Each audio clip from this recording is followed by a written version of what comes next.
Good morning, kids. Today we will take up respiration in organisms.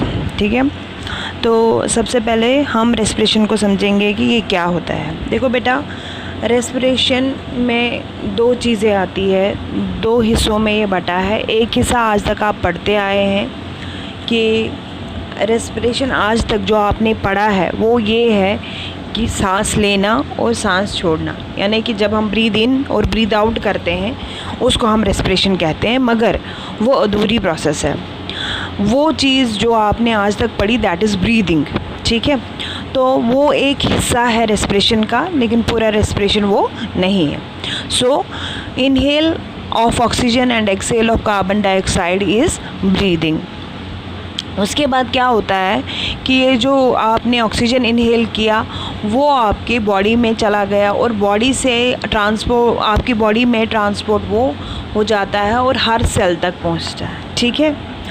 अब sales में क्या होता है, सेल्स में होता है डाइजेस्टेड फूड, यानी जो आपने खाना खाया होता है वो हर एक सेल तक ट्रांसपोर्ट होकर एसिमिलेट होकर पहुंच गया होता है, तो वहाँ पे खाना होता है। ये जो आपका ऑक्सीजन है ये इस खाने पे एक्ट करता है और उसको ब्रेक डाउन करता है और लिबरेट करता है एनर्जी को, ठीक है। यानी खाने में से एनर्जी निकालना किसका काम है, ऑक्सीजन का, जो आपने ब्रीदिंग में इनहेल किया है ऑक्सीजन। तो इस प्रकार से जितना भी खाना जो सेल्स में होता है वहाँ पे ऑक्सीजन पहुँचता है और उसका ब्रेक डाउन हो जाता है और आपको एनर्जी मिलती है।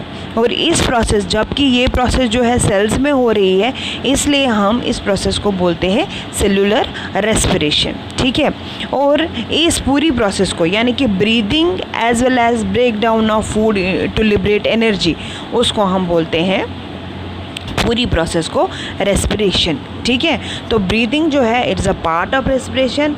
और ब्रीदिंग के साथ साथ जब हम कह रहे हैं कि फूड जो है वो ब्रेक डाउन हो जाता है, लिबरेट करता है, एनर्जी लिबरेट करता है ऑक्सीजन के हेल्प से, तो उसको हम रेस्पिरेशन कहते हैं। तो इतना क्लियर है कि रेस्पिरेशन हुआ, अगर हम डिफ़ाइन करें रेस्पिरेशन को, तो it is the process of intake of oxygen to break down the food present in our cells to liberate energy, ठीक है।